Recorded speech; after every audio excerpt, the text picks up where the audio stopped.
Hello, everyone. Welcome back to one of our fancy live streams. Today we have the lovely DHC2 Beaver, and we're sitting up here way up into Canada. This is at Golden Airport, Charlie Yankee Golf Echo, for anybody who'd like to join us today. We're going to be flying this lovely plane, definitely one of those planes that they just had never been able to replace. Just look at how fancy it is and how absolutely wonderful it is in every way. And we're going to go ahead and get climbed inside of this thing in a journey. We're going to be heading up north into the west. Technically, we're going to be leaving Yukon. We're going to cross the line just a tiny bit, heading into Jasper there. We're going to basically go a little bit to the east of the border there. For anybody who is our geologists, yes, I know that's not the correct word for somebody who does geography, but a geographer is a risk carpenter. So we've got this great bush plane today. Like I said, I figured we go to a place where there's plenty of pine trees, because this is kind of what I imagine when I'm always thinking about these sorts of environments with, these little snow-crested peaks and just valleys and valleys and valleys of ticks. So this should be a super fun flight for us today. So everything's all started up. I'm basically running through the mandated run-up period of this particular aircraft. One little quick tip that I should probably mention in my videos last week is, see this little knob right here? If this is loose, you will hear this jittering, clanking noise your entire flight. I apologize, everybody, for that particular one, but that's what does this. I don't know why they chose to do it that way, but it's there if you want to go ahead and tighten that down now, so you don't have to listen to that janky clanking the entire flight. It does make a difference, but I'm just going to go take a look real quick to make sure everything's warmed up, and looks like our oil's in the green, so we're fine. We are going to have to do fuel management today because our flight is far enough to actually mandate or warrant it, so that happened. Oh well. So what I'm going to do is we always run off the rear tank first. Theoretically, what you're supposed to do is run it down, switch to the front tank, transfer fuel into it, and there's like a whole process involved. I actually did a bunch of reading on the Beaver after I put together all those videos for last week, and I'll be kind of reiterating some of that. But I'll stop talking and we'll start flying here. So let me go ahead and pop my flaps to the takeoff position. I love how they kind of are. And again, I'll take a look at my altitude, about 2,500 feet. You are going to have to lean the mixture just a tiny bit, which I've done already there. We could set it a little more precisely, but this is going to be fine for our particular purposes here. Kind of slowly kind of bounce along this way. Now you know. It's something I wish I had known sooner. But it's just kind of one of those funny little things there. So we'll go ahead and get the sucker going here. Get this all lined up. Originally I thought it was something with the flight controls, because there's another airplane that actually had that problem. And I never did solve that mystery, but that's okay. Anyway, we'll go ahead and get this all lined up with the runway. I'm going to go squeeze the brakes here, get us going again. Good old-fashioned conventional landing gear here. Give everybody a quick little wiggle waggle, make sure it's working. Looks pretty good to me. We're pretty much ready to hit it. So I'm going to go ahead and give it full power. I love how easy this thing is to get going. Look at the size of the propeller on this thing. Love these old school planes. And you're going to have to bring back your RPM just a hair, because it always is too much. And I like how this thing takes no time to get airborne here. And that's it. Going up.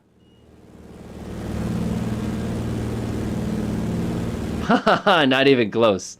I've already asked an excellent question, and actually we can actually demonstrate for that real fast if you'd like. I'll go flip on live weather real fast if you'd like to see what it looks like. And that's what we've got going on right now. We've got these very strong winds, and oh, there we go. That'll look a little bit more familiar to those folks who be flying in the Yukon today. It looks like kind of like that, like I said. All right, now that we've got a little bit of altitude underneath us, we can go ahead and get everything all kind of ready to go. We're allowed pretty much anything in the continuous range, so 35 is fine. But we do have to back the power up to about 22, which is right there. And that's it. Pretty much ready to rock as far as that goes. And it's absolutely, like I said, gorgeous, depending where you're going. And all I have to say is, pine... for those of you a fan of the movie The Addams Family, a few years back, by the way, which is really fun stuff.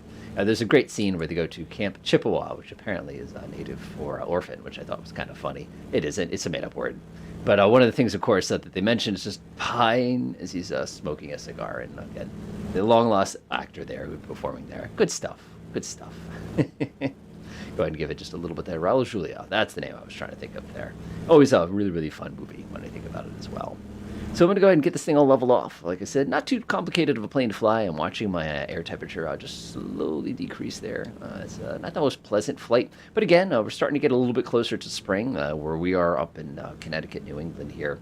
We actually managed to get ourselves all the way up to 68 degrees on Thursday, which was a record for us. We've never hit temperatures like that before. So it was just kind of one of those things where I'm like, That's new. Not complaining, by the way. I drive an electric car, and I've complained about the electric car before. We actually have an electric and a hybrid now, so I can complain about two different kinds of cars. But the cool thing, of course, with the electric is anybody who drives in the winter knows how bad your mileage is. And that one nice day, my mileage doubled. It's incredible. It's just a kind of one of those little things that you don't know. Oh man, this is so incredible. One of the games that I've been playing quite a bit with my wife recently is a game called Hunter Call of the Wild. You're never going to see a video on that, by the way, for obvious reasons. Violence, and again, I have to be careful who watches my stuff, and just kind of one of those things I've always got to kind of be mindful of with all those. But one of the cool things about that game is there is a level that takes place in the Yukon region, so it's actually kind of appropriate. So this is not too far off as far as kind of what I've been up to in other games. So it's kind of neat to finally be able to kind of see it in another spot. So what we're going to be doing today is we're going to be flying up to Jasper, which is I can't talk today, Charlie, Yankee, Juliet, Alpha. And that's basically north-northwest-ish. So if you're looking for a specific heading, the heading I'm on right now is going to do it for you. It's about 321 degrees. Basically, the way this goes is we have this really, really long valley, and we're going to power over the valley, and then we're going to get to the land of the lakes. Not that land of the lakes. That's a little different.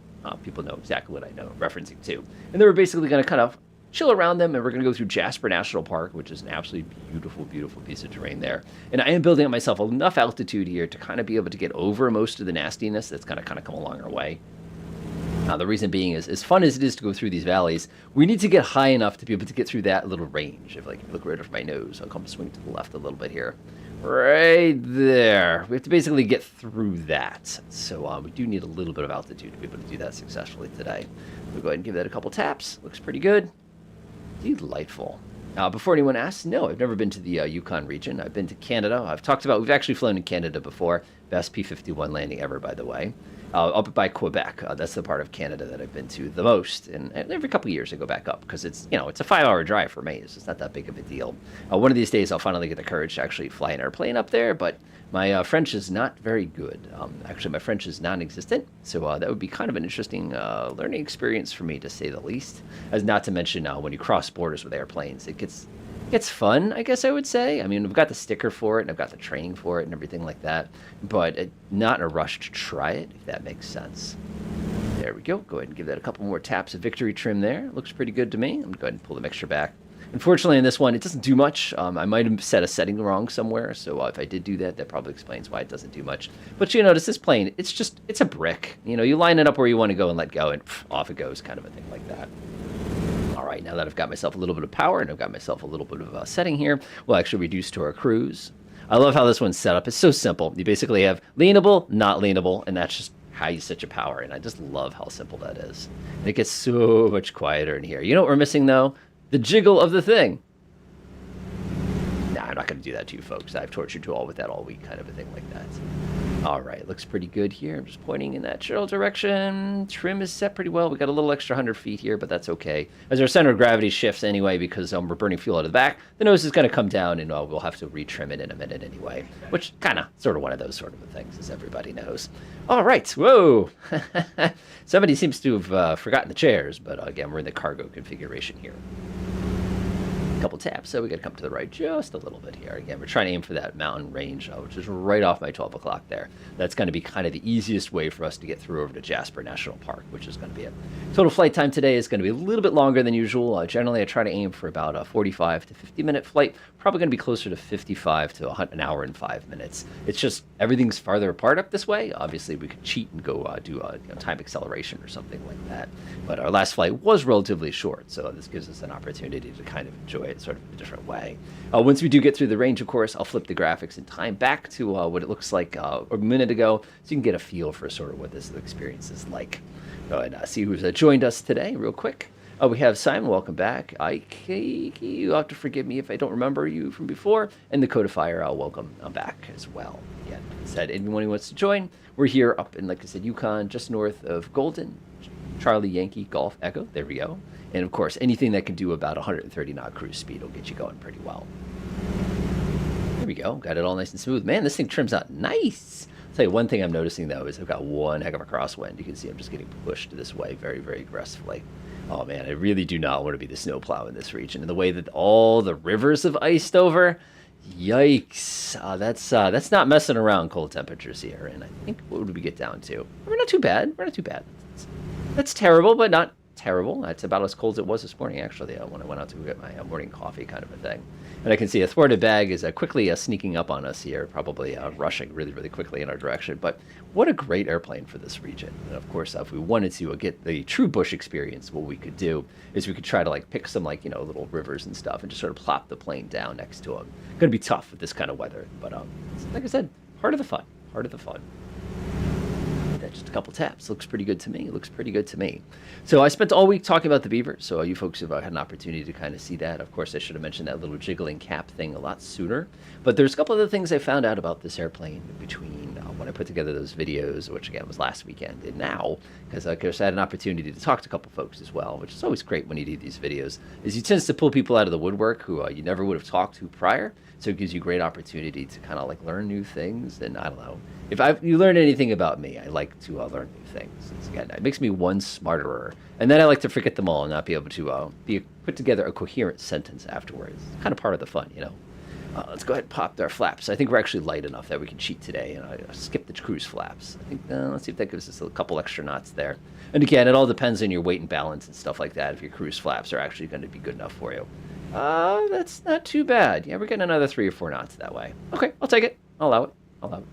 So, of course, the other things I found out about this plane between now, other than the stupid oil filler cap, which was making me absolutely insane, is the fact that this aircraft, of course, since they made so many of these, they were used quite a bit in these sort of operations, especially air taxi in this particular kind of a region, or in the United States West Coast. Let's be honest, all around the world with this plane.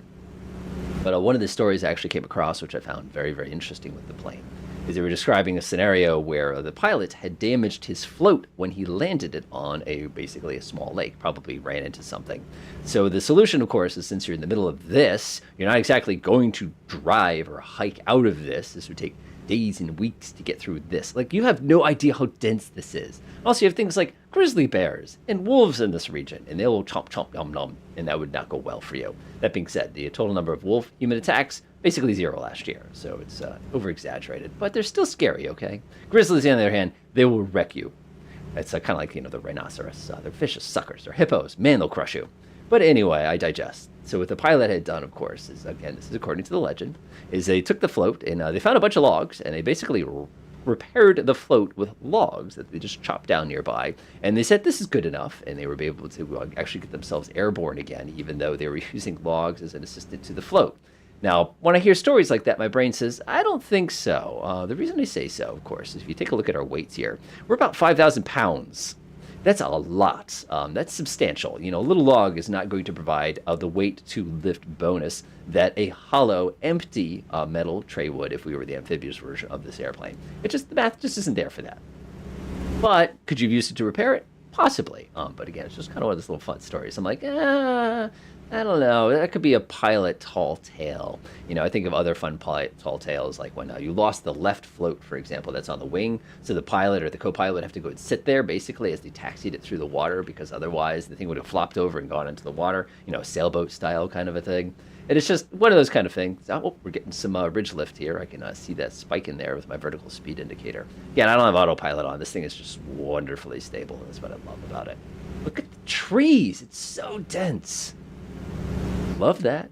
So other stories, of course, that I heard about planes like this is a lot of air taxi operators. When the Cessna 206 came out, for those of you who are not familiar with that plane, basically it's a Cessna 210 with fixed landing gear.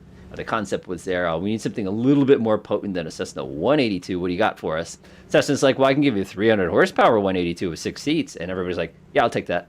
And that was basically what replaced a lot of these Beavers, especially in the 70s, 80s, and into the early 90s. But the problem is they just weren't as solid as this airplane was. Again, it's a Cessna, and they're little squishy tires. This thing is just, it's a box with an engine on the front of it. I mean, you're not messing around with this particular plane. And so, of course, they flew those for many, many years, actually replaced their 206s with the Beavers in a desperate attempt to try to extract the durability. And again, it's not that this is a refined airplane or anything, but its brute simplicity, I think, is very hard to replace. And of course, there are some folks out there who replace the big old radial engine off the nose of this thing with a turboprop, which I say, that's correct. That's right. You should do that. By the way, if we lost an engine right now, game over. We're not coming back from this. Oh my gosh, look at this region. It is absolutely beautiful. Man, I love this sometimes. Look at that. Man, that's incredible. Flying this in the real world, it would just melt your face, and you'd take pictures of it with your phone, and like you'd be all excited with the pictures, and you look at them later, and you're like, "Yeah, look at how cool this was." But it's not the same thing as actually being there.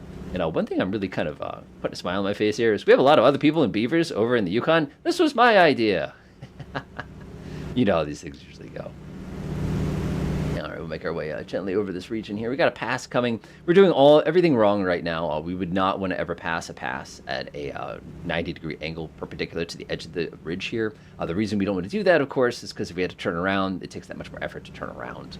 But I'm just going to deal with the turbulence, and we just caught an updraft that was a 200 feet per minute updraft. Glad it's an updraft and not a downdraft, because it would kill us dead. Oh boy. Okay, this is the hardest part of the range that we have to get over. We're going to go into the land of 1,000 lakes. Yes, I know that's Minnesota, but not, you know what I'm talking about. Whoa. Kind of making my way carefully through this. This is bumpy.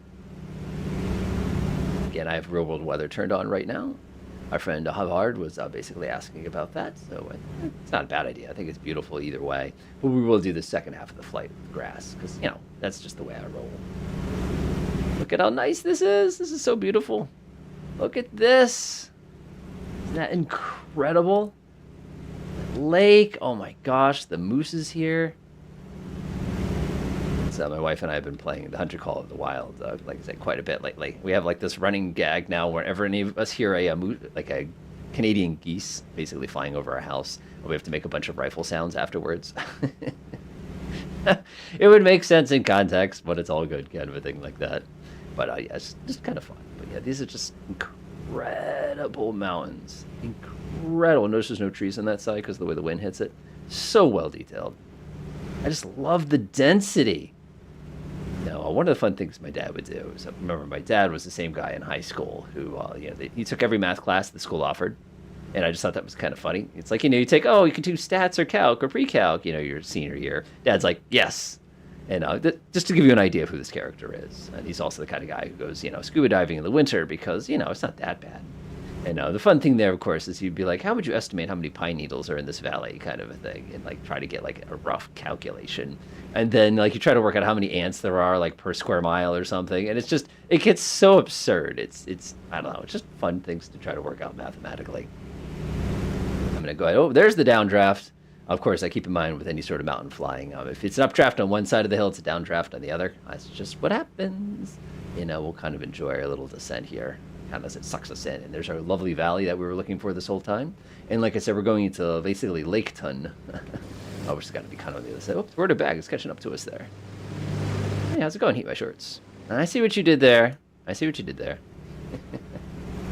And one thing I did do today is I was smart enough to actually shut off damage, so I don't have to worry about overspeeding in this in a dive or something like that. Look at these mountains. This is incredible. Oh my gosh, imagine a little canoe in that lake right now. It's so sweet. Just enjoying it. Best thing you can do right now is if you have like a little fan, and just put a little fan on, kind of a thing like that.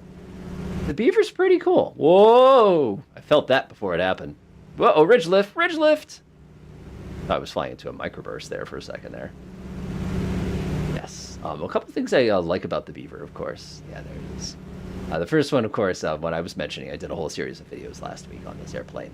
There's other things I found out about it when I was studying, and that's how convoluted the fuel system is. And one of the things I knew a little bit about it, and I kind of had to, again, I read through the POH, but I didn't realize that there's no fuel stored in the wings of the Beaver. And the reason they did it this way is they wanted to be able to fuel the plane under the cover of the wing. So one of the cool things here is you actually have 3 fuel tanks on this thing, and they're all backed up in here. And you'll notice there's no place to put fuel in the wing because there is none. But the idea here is you could actually fuel the plane with the coverage of the wing in case you're in like a remote location or a remote field or something like that. And you have a front, a middle, and a back tank. And it's like I was mentioning earlier, just kind of hinting at it. What you would have to do with this thing as you're cruising. By the way, notice how much fuel we've already chewed through. That's a lot. But one of the things that you would do is you could actually use the fuel pump to transfer the fuel and actually move the center of gravity of the plane around. Think like a Concorde kind of a thing like that, which is kind of neat, I guess. But of course, when you did all that kind of stuff, it was like a constant little battle of trying to trim it again. Then you set the fuel forward, and then you ran it out of the back, and then you'd run it out of the front, and then you'd run it out of the middle. And then the fuel tanks all had different sizes. And terrifyingly, you sit on the fuel tank. So if there was a fire, guess what fire? Where it's going to burn. Yeah, you could guess exactly. It's basically right here in the floor.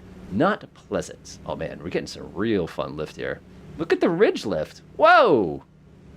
I should put on visualize thermals or something here because I'm getting bounced. So that's pretty fun stuff. So what we're doing right now is we're actually crossing out of the Yukon. This little, I think it's the mountain. Oh my gosh, that is a death valley. The reason I call it a death valley naturally is if you try to fly up it, you'd run out of airplane lift before you got to the end of that valley. Mountain Flying Handbook, by the way, for those of you looking for a really good read, does a really nice job. And he kind of talks about those. And it's like, oh, yep, you couldn't get back from that. There's no recovery. Of course, with the wind and everything. And as you can see, I'm getting bounced. We'd have to watch out. Yeah, I know. More than my thermal underwear, I think I would stay home and next to the fireplace. But for those of you who are masochists, feel free to crack the window open if it's winter in your location. Look at the lift! Look at the lift! I'm not doing anything wrong with my controls. That's just the incredible drafts that we catch in these mountains. And I'm glad Flight Sim has improved upon that model significantly. I mean, it makes it harder to fly, but I just don't care. And yes, I am staying this high for my own sanity here because I know if I come down here, I can end up in a valley I can't get out of, like that one over there. Like I said, I learned a little bit out of that cool book there. Stick and Rudder, by the way, if you're looking for a really, really good book. Absolutely fantastic book. So off to my right here, like I said, we're still in Yukon. This is no longer Yukon. This is a one Canadian province over kind of on that side of things. And then, of course, where we're going to go up here, we're kind of going to be on both sides of it. And again, this is just, like I said, it's just so magnificent here. And the crazy thing is, check this out. It's cold, but it's not that cold. Like I said, I'm kind of surprised about that. Again, it is going spring, so things would start to be opening up pretty darn soon. Man, every time I look down, I look at the rear fuel tank gauge. I love how the fuel tank gauges jiggle around correctly, though. That puts such a smile on my face, you have no idea. But if you actually notice here, that needle will bounce as we start to pitch, which is completely 100% realistic, and I love that to death. Stuff like that always puts a smile on my face, because it's like, hey, they got that detail correct. Would you like to go skiing down this? Absolutely not. Look at the avalanche potential right here. I know there's a lot of trees to hold the snow in place, but look at this whole gully right there. You ain't coming back from that. That is for sure. Speaking of not coming back from that, I'm looking over my nose right now, and I see our friend Stupid Crossbow is basically sitting there at 10,000 feet and running out of room here. So we're going to have to come up with a plan. I'm looking over this one, kind of a thing like that. Love it, Heat My Shorts. Thank you. I like to do it because I enjoy to do it. That's one of the things that my wife has always made very clear to me. She says, don't do YouTube if you don't enjoy doing it. So as long as I keep enjoying doing it, I'm going to keep doing it. So one of the things we have up here on the right is a couple different escape routes because we're running in a valley here, as you can probably notice. This is going to put us in a bad spot. We've got to make a decision. We can either power over this or we can kind of come over to the right. So what I'm going to do is I'm going to stomp on the throttle. Give us some power. And I'm going to start climbing, and I'm going to come a little bit to my left here. Whoa! Can we get some of that ridge lift upwards, please? Thank you. Going up.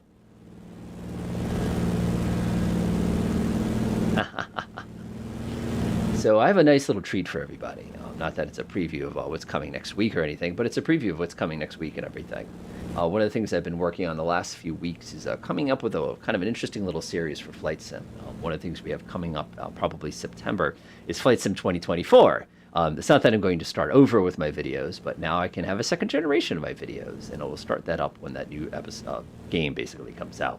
But one of the things I worked on, and I'm going to continue working on this weekend, hopefully if I have enough time to do it, is I've actually put together a video series dedicated to the evolution of aircraft design.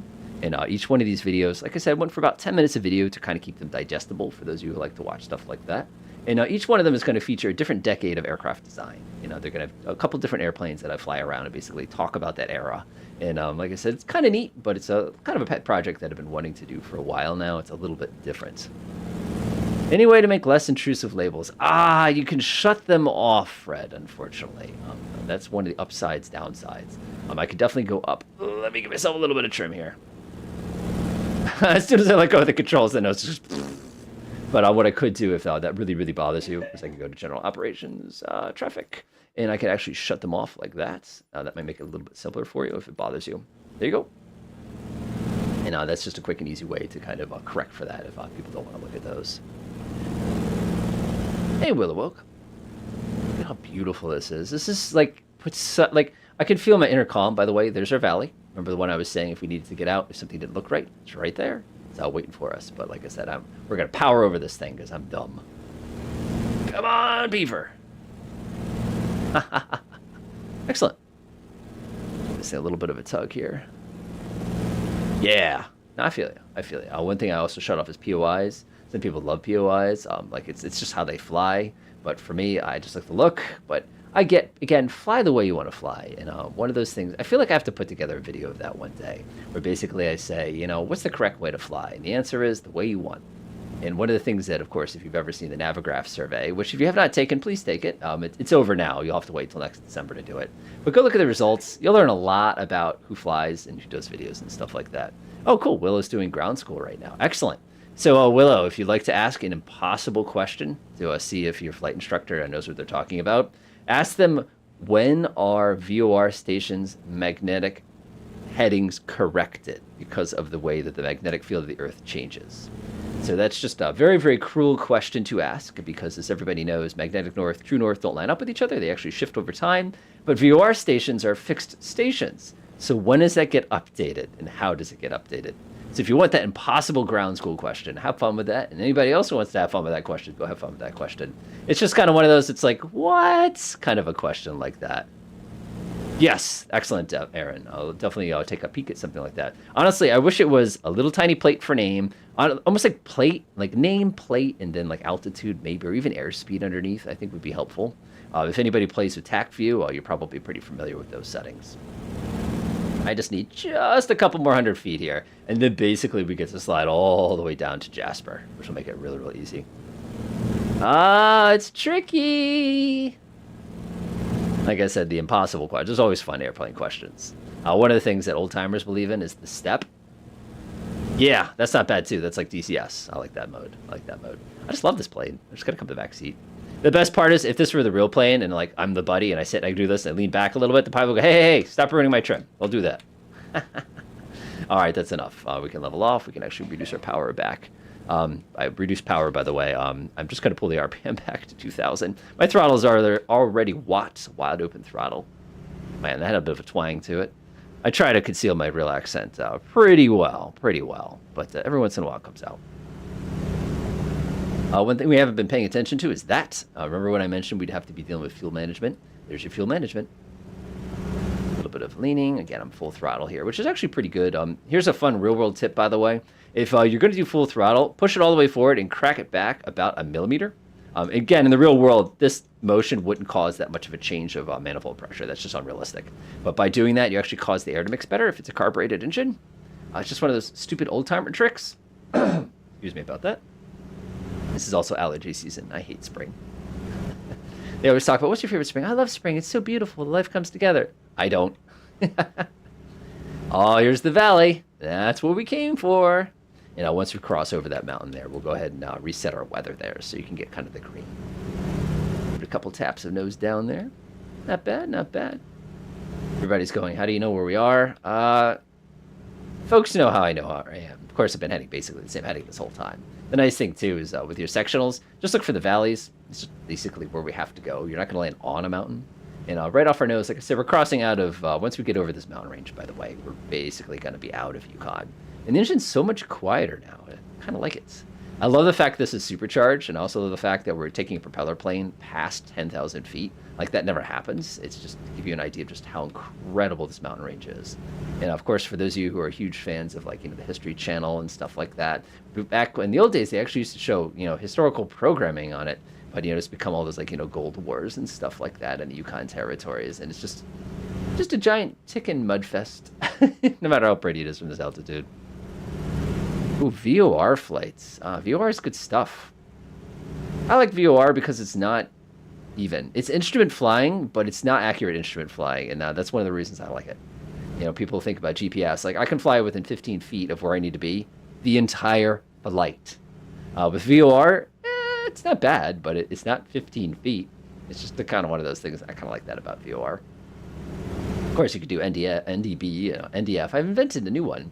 ADF and NDB if you really want to work. But I hate to say it, none of the planes I fly even have ADF on them anymore. Kind of one of those things. A couple taps there. One of the things I really wish, but I've never seen it, is LORAN. And nobody's ever put that into a flight simulator airplane that I know of that's easily accessible. I'm sure somebody put it into some plane for Flight Simulator 98 or something like that. But it certainly doesn't exist in Microsoft Flight Simulator, even though we have celestial navigation and we also have beam navigation. So we've got a couple of kind of the old school navigators, but we definitely don't have that one, but that's okay. All right, so we're going to watch the weather magically change back to normal when I make our transition here as we come sneaking up on the national park, which is right off my 12 o'clock here. Love these little... Look at the guy who gets to climb on top of this thing and just sits there and takes some pictures of the valley. He goes, cool, let's go to the next one. Yeah, please don't do that. You're going to get stuck on one of these, and we're not going to be able to get you out with a helicopter because this is a little bit beyond helicopter altitudes. So just kind of keep that in mind. All right, click. And there we go. Whoa! Nice. Engine's so grumpy. I gotta switch to the other fuel tank. I'm getting really low right now. Look at this! Look at this! Is that not amazing? Look at the glacier right there. I just went rolling right down that mountain. It's incredible. I'm always resistant to buying anything terrain-wise in a flight sim. I have a bunch of personal reasons for it. The really lame, stupid reason is basically the fact that it's like, but I already have terrain. Why do I need to pay for it? I understand. Again, I fly out of it and over it, so I don't have to worry about it too much. Now, eventually, what I really wish, and this is my secret evil dream, flight simulator. Although every once in a while, a flight sim does something that I'm like, wait a minute, did you watch a video? One of the things I would really love is to see Combat Flight Simulator returned. I would love to have Microsoft Flight Simulator, but combat for the planet. Now, I know a lot of people from a political perspective are like, oh, you can't make that game now. You know, those people are going to blow their houses up or something like that. Yeah, it's just a pixel.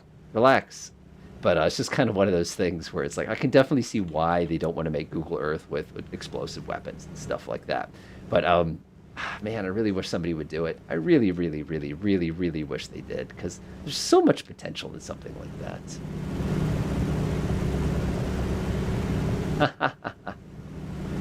Could you imagine? Yeah, DCS. Yeah, exactly. That would be incredible. Absolutely my dream game there. Actually, I have a bigger dream game, but that's called Altera, and it's never going to really come out, and it's going to be terrible, but it's okay. Sort of one of those things. Oh, man, this is nice. I got to do some quick mental calculations here. 37, 65, 22, hike. Okay, let's go ahead and lose some altitude. Love this. Just give a couple taps and nose forward trim, and we really need to change what fuel tank we're on. There we go. Nice. I am a kid trapped in a man body. I'm not sure. I actually have a better statement to respond to that with. One of the jokes I always make in the teaching world, that's my profession. I teach higher ed, post-grad, and I teach high school. And one of the things we always joke is you're never more mature than your students. And it's just kind of with the territory. It's kind of the way I feel. We're going to start a little descent here, get into our valley. Our destination's basically around the valley here, so we have a nice little location. This is gorgeous. I cannot get over this. Look at this little pond with the green water and a bunch of little, elk are sort of chilling on the edge there, and a bunch of people in ATVs chase after them. Good times, good times. I definitely would turn the heat on inside this thing. That is for sure. Amazing. Absolutely beautiful. I definitely recommend closing this today. Yes. Yeah, I remember the Jane's days. They weren't the greatest Sims, but they were cool, and it's what we had. That's always going to be a mistake. I just remember things coming on floppy disks instead of on CDs. And, you got the 2-pack that came with, like, Hokum and AH64 and the same CD, and then you had a 2X CD-ROM. Oh, my gosh. I'm being a little old-fashioned here, but that's okay. And one of the fun things with teaching technology, which is what I do in high school, is I got the added benefit of students who were born in 2010 trying to explain to them the finer points of we didn't have the internet like we had today.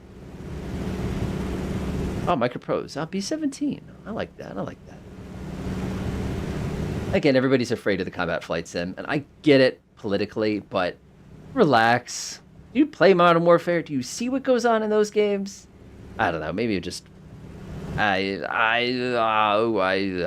not gonna comment. I'm not gonna comment. I get it, but I don't get it. But I get it, but yeah, whatever. I'm not gonna complain. We're flying Beavers over the Yukon right now. We should be relaxing. Yeah, if we were to lose, we've got some good Beaver territory here too, because if we had to land, we would basically pick this. This would be our landing point. We're not gonna land there though, because that would be kind of nasty. Yeah, 486s. Those are good times. Just a general descent here. Nice. And again, I'm not going to wax too old. Believe it or not, the things, you have that kind of fuzzy filter of nostalgia. Then you go back and do something really silly. Like, you know what I want to do? I want to go back and play the 1999, 2001 Deus Ex. The first one. You go back and you play it again. You're like, oh, yeah. That's not, it's good, but it's a different time. Like, you know what I mean by playing a game like that. It's just mechanically just different. And it's not to say the games are better or worse than they were back then. Games back then were very, very creative. It was the Wild West, so you had a lot of new ideas, and it was a lot more involved. You had to know what you were doing. They weren't easy to play back then, but that's kind of fun. Let's see, FS4, I'm just trying to remember. I don't even remember. I think, yeah, I've did a video basically on the history of Flight Sim with my Flight Sims already. I think that's kicking around. It was like the 30,000 subscriber special or something. Yes, it was a slideshow. Oh, well. But I remember in that video kind of talking about some of those components. Oh, Command and Conquer. I remember you place a sandbag, place a gun tower, kill a bunch of people, sell the sandbag, place another sandbag, sell the guard tower, put a new guard tower, and you basically inch your way all the way to the enemy base. Yeah. Yeah, I mean, look at the flight sim we have now. The way this airplane's bouncing around, how good the sound is, the physical details, like you can see the individual stitches, like you can see the nylon here. They did all this little wear and tear, how the buttons, like you can see where their fingers were. So much incredible stuff here. And, it's just, it's so good what we have now. Then we have virtual reality, which I will never stream in VR. Sorry, folks, I don't want to make you puke. VR is wonderful, by the way. Not the performance I want, but it's pretty darn good. I actually have a Quest 3 now, and that's really, really nice. It's definitely an improvement over the Rift S, I will tell you that. It's also wireless, which is like cheating. So much nicer. There we go. So beautiful. I love just the I love the snow melts, and I think this is a boo-boo. And the snow melts, and it drags stuff down with it. Oh my gosh, it's so gorgeous. The rendition V10. I remember getting a Voodoo 3. Or is that dating me a little bit? Of course, when you picked hardware versus software renderer when you were playing TIE Fighter or X-Wing. By the way, the best space sim ever was Free Space 2. Of course, the space sim I love the most was Freelancer. And that game is so much fun. Even today, you will enjoy playing that game. Yeah, it's not perfect, but it's so relaxed. It's so much fun. You will love that game. But yes, I love stuff like that. And the other one was Star Crusader was really good with the Gorod. Oh my god, it's all coming back to me now. Memory Lane, Star Rangers was okay because you could shoot the ones that... Oh my gosh, that's all space games, but we don't do space games here.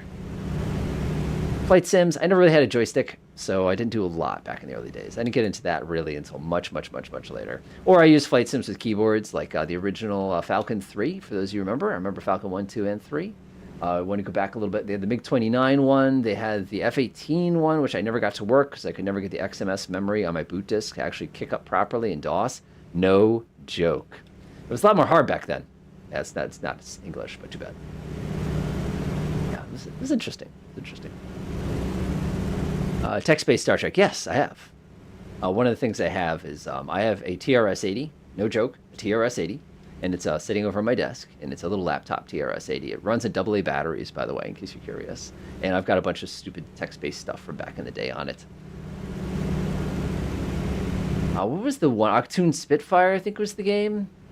More of a strategy game, but if you're looking for pain. Exactly. These are the kind of conversations I have when I'm flying flights like this in the real world also.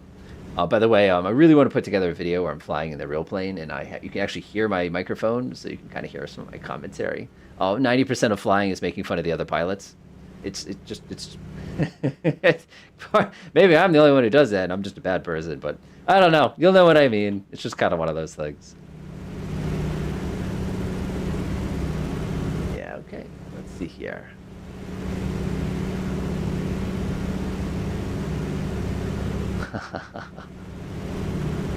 I think my biggest complaint about Flight Sim, I mean, among other things, other than performance, which, by the way, is the number one requested thing to improve in 2024, if you looked up, one of the things that I wish, I love the VFR, it's just empty.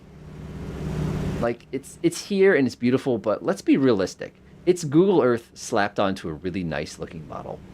That's essentially what it is. You can fly with traffic, but your computer will lag so hard you won't be able to play. You can fly online and VATSIM and stuff like that, but the air traffic control, it's just so, they do such a great job, but it's kind of in limited areas and it's unrealistic because of the top down. And, it's there and it's nice, but it's could be better, kind of a thing like that. It kind of sucks the fun out of it. On the aircraft themselves, like you're missing out on just how, stop playing with my mixture handle here. You just miss out on a lot of the little details that make it so amazing, like the oil and like the smell and how visceral it is, and having a co-pilot, and then like there's all like I'm not gonna lie, there's a social aspect to flying for me, and I know that sounds like what are you talking about? But what I'm referring to is when I fly with people, I never fly alone unless I'm getting recertified or something like that. But like you kind of miss that, like kind of the repertoire, if you want to kind of think of it as sort of another way to make those long flights kind of go by, and the things that come up along the way, and the way the weather looks. It's just fascinating, things like that. Yeah, and I've seen some of the other flight sims, and they do a pretty nice job of doing some of the different pieces there. But you kind of miss out on some of the other stuff, and of course, you got to know where your audience is. When I look at myself from a YouTube channel perspective, I always think about, well, what about X-Plane? You've got X-Plane 12. You play with that once in a while. The performance in X-Plane 12 is fantastic, by the way. If you're having any issues with IFR performance, go fly X-Plane 12. You'll be very happy.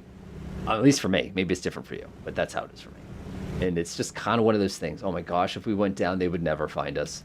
But it's just, it's different. You kind of got to think where the audience is. And Flight Sim has a great variety, and everything looks good and sounds good, which is awesome. And that's a huge part of it as well. But I love the idea of, having a co-pilot sitting here. That's not just a stiff model.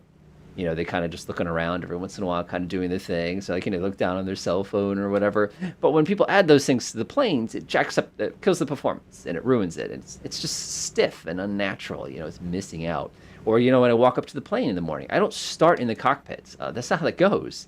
I'm walking around the plane. I'm having to fight with the giant canvas cover for the plane and unbutton it and burn my knees on the ground, which that's what happens when you climb underneath it. And like the way the plane squeaks and shudders, and when you sit in here and you kind of crank things, and the way engines don't behave. Like people try to simulate the way engines don't behave, but they don't get it right. Like some of the old Warbirds and stuff, like the DC-6 does a pretty good job of kind of simulating that. I just don't want to get started today.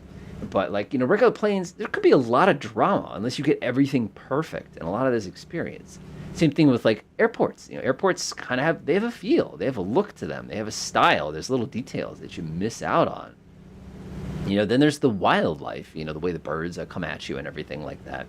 Those are always, common, constant things we have to keep an eye out for and to be concerned with. When you have to deal with people who are flying the pattern and you're trying to come in for a landing and you're like, my guy, my friend, you've got to pick another time to do this because I need to get on the ground. I've been flying for 3 hours. It's not that I'm out of gas. It's not an emergency. I just want to get back down and get my hamburger, kind of a thing. It's just stuff like that you're missing on that part of flying.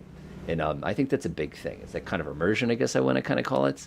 Another thing I find very limiting too is there's a lot of little things about the airplanes, like for example, the head position, which is you can't adjust, but it's always tilted down because they figure that you need to see the instruments.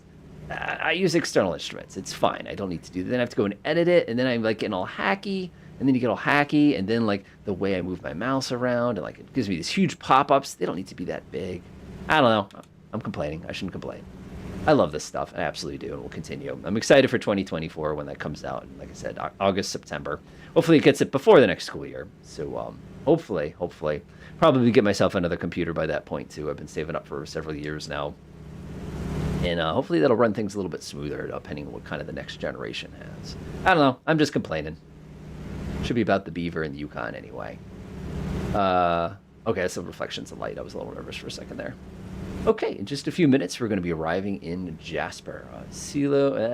Charlie Yankee Juliet Alpha. It's going to be right off to our right. This is not a very large runway. For those of you who have been practicing, you probably noticed I'm being pulled into this mountain here. Should probably give myself a little bit of room here. This is Jasper National Park. Absolutely beautiful. There's actually a lot of national parks. There's a bunch basically to the east. I was going to say to the right, But that's what my aviation students at school always do. They're like, well, it's on the right. I'm like, that doesn't mean anything on a plane. It's the boat problem. But basically, this particular airfield, like I said, it's going to be right on the river, and it's a little grass strip. It's nothing too crazy here. You're going to love it. I'll go give myself a little bit of power here, keep it nice and stable. Looks pretty good to me.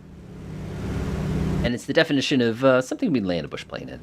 So let's go ahead and get everything all set up here. Looking at my fuel right now, we burnt a little bit of fuel. We basically ran the rear tank out, so that's fine. That's going to improve our center of gravity slightly.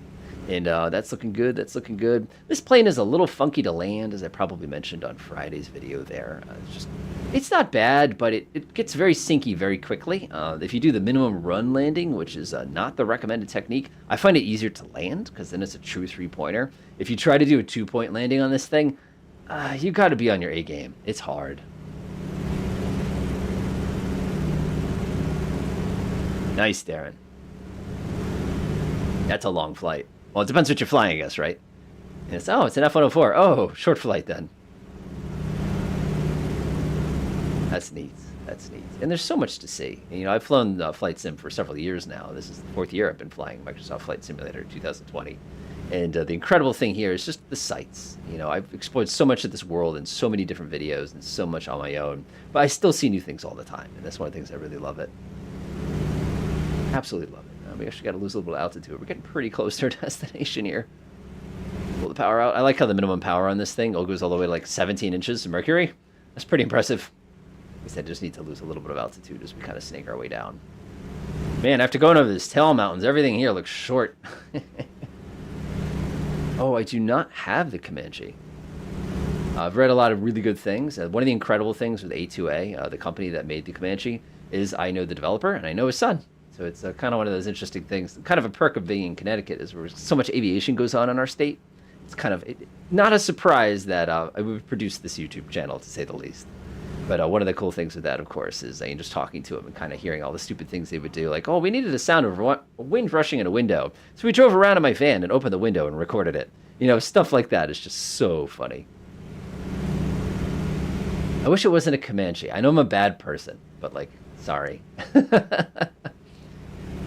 Oh, by the way, speaking of new airplanes coming out for Flight Sim, for those of you who are familiar with the Beechcraft Duke, it is coming. And again, for those of you not familiar with the Beechcraft Duke, it is my favorite general aviation plane in existence.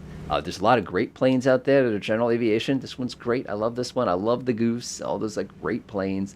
But nothing will ever light a candle to the Beechcraft Duke. I love that plane. And then somebody did something stupid and put turboprops on it instead of regular engines, and it made a great plane so much greater. And I love that airplane.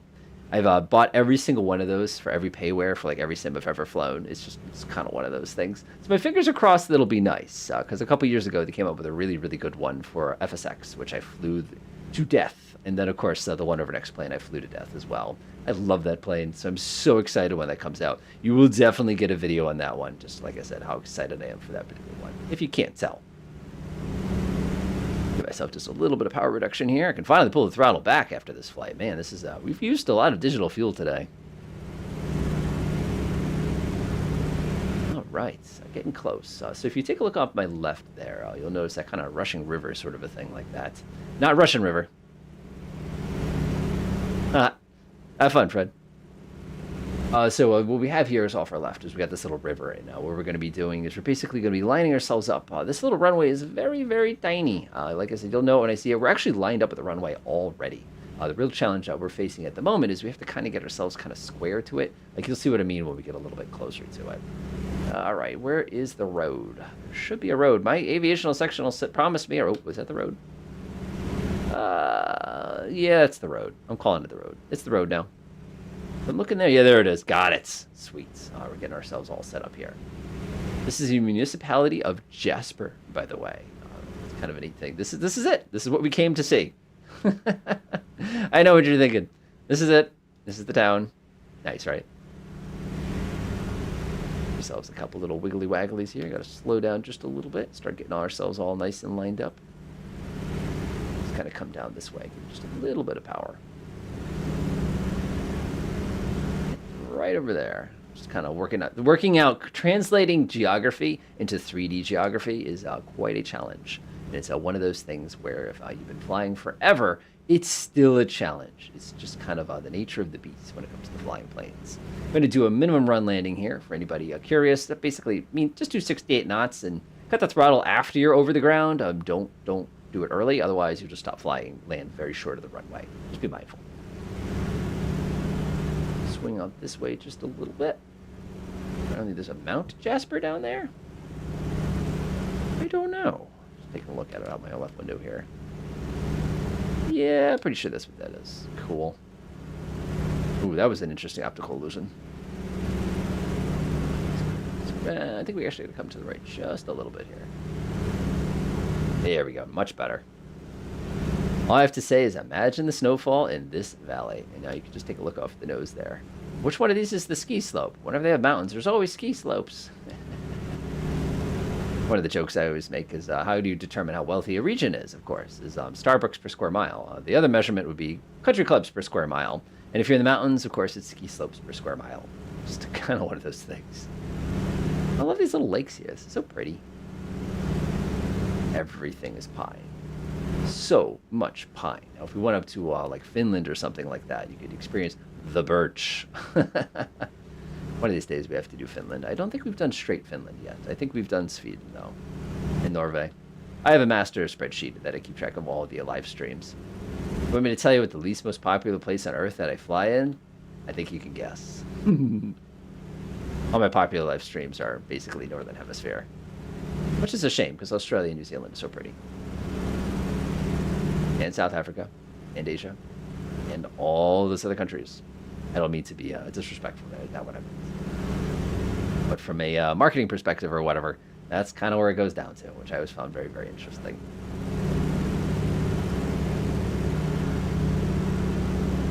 Yeah. I mean, I love the UK to death. One of these days, my wife and I are trying to plan basically a cruise there at some point. I want to see, Ireland and Scotland and UK and all that. Never actually managed to get over there yet. It's one of those things. It's just so expensive, and we've got a lot of fun expenses in the last couple of years, to say the least.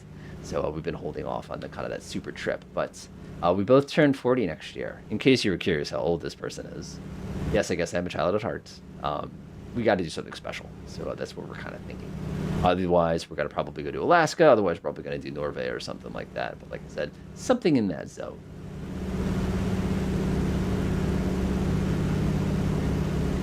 Swing this way just a little bit. There we go. My biggest fear in this region, flying in the real world, of course, would be birds. We're very dangerously close to where a bunch of birds would be basically hanging out of the air right there. Another thing you don't get in flight sims very often are cables, but cables are a really real concern. They're out there, and I always have to be kind of mindful. Swing down this way. Whoa, a little bit of bumps. Not too bad, though. One of the interesting things is I have ForeFlight. I'm not using ForeFlight right now. But with ForeFlight, you can actually get all the Canadian territories and stuff like that on it. And it'll give you, basically a moving map for airplanes that don't necessarily have them. And one of the planes that I fly recently just got a really big avionics upgrade. And one of the things they added to it was a GPS. Yeah, the plane didn't have a GPS. But also what they added to it, which is wild, is they replaced the attitude indicator with a digital one. And I've never seen one of those before. I'll keep that in mind, Darren. I'll keep that in mind. Of course, when I go to England, I'm there for the curry. And actually, that's what I'm planning on having lunch today. Some nice lamb or goat curry. There it is. Yes, I was a little lost a minute ago. I got disoriented. Give me a break. All right, so we're going to start coming around, getting ready for landing here. Maybe another road. Yep, there it is. Ah, that looks a little more like Jasper. Much better, much, much better. And there's our runway. Oh, yeah, that's, oh, boy. That's what I call a runway. So that's about the best we got, folks. Hopefully you like this one, kind of a thing like that. We're a little high, but that's okay. I'm just going to come swing to the left a little bit here. That looks pretty good. I don't want to come too far to the right here. Whoa! That was bad timing. Destination, it's Jasper. That would be Charlie Yankee Juliet Alpha. And like I said, it's right off the nose for those of you who are trying to fly us. What I haven't done is checked on everybody behind me. I assume there's still folks behind me. Ah, it's just me. Oh, we must have lost contact at some point. I hate it when it does that. Oh, no, it isn't. They're back there. I forgot that to shut labels off. My bad, everybody. It's been a long week. Speaking of a long week, my weeks are going to be getting longer. At the school that I work for, I'm going to be doing some administrative assistance, which is actually pretty exciting. It means I have to chase down a bunch of teenagers and find out why they're not in class. So that's going to be an interesting project, to say the least. Oh, it's so beautiful. Absolutely beautiful here. The hardest part is like when I go to calculate where we need to go and how long it's going to take there, I have like a whole system of like, drawing like interlocking circles, like calculating wind vectors and like average times, the altitudes. It's kind of fun when I work all these out. But like I said, it's what we're here for. That's not much of a runway. Don't love it. Don't love it. We're in the perfect plane for it, so I'm not complaining.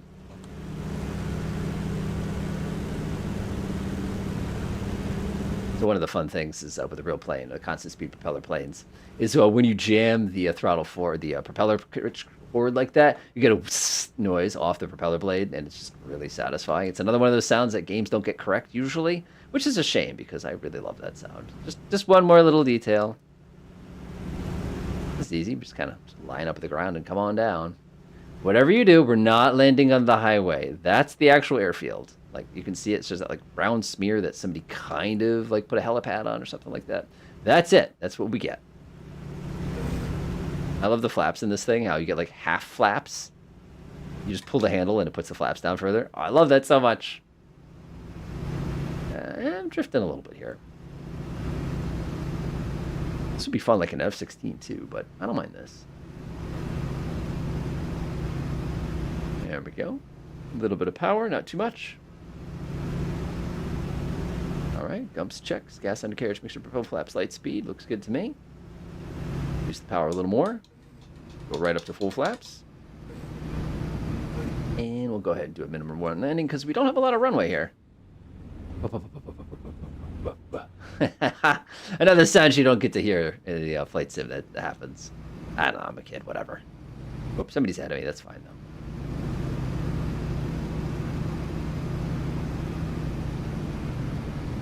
Isn't this so cool? I can't hear you over the sound of the propeller. What are you saying? Uh-oh, somebody got slow. And they bounced. It's okay, I'll do the same thing in a second.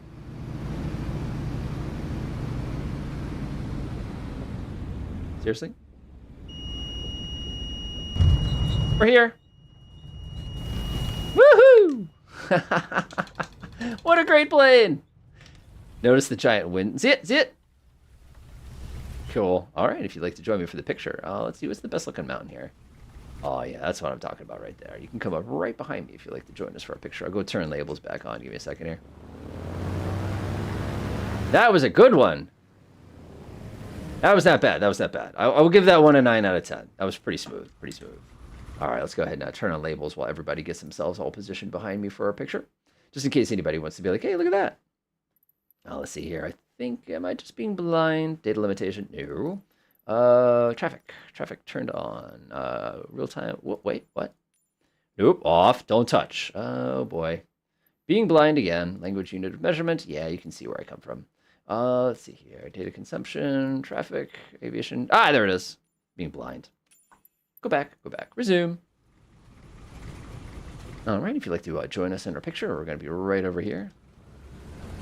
We got a couple crossbow and thwarted bag. They're way too high. I think they're just kind of tooling around here. Yeah, let's get a nice dramatic picture there. Look at that. Look at that.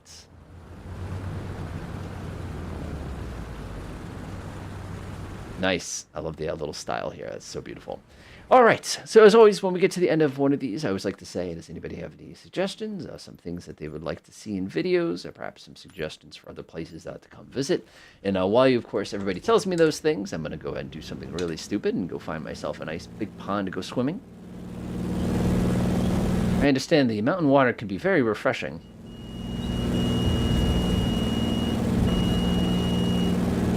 We're a beaver, it'll be fine. Pretty good. This was relaxing. I enjoyed this one. It's a very, very beautiful region. It's a fantastic airplane, which I'm about to do some naughty things to. Let's see here. I still have fuel left, man. We can keep going.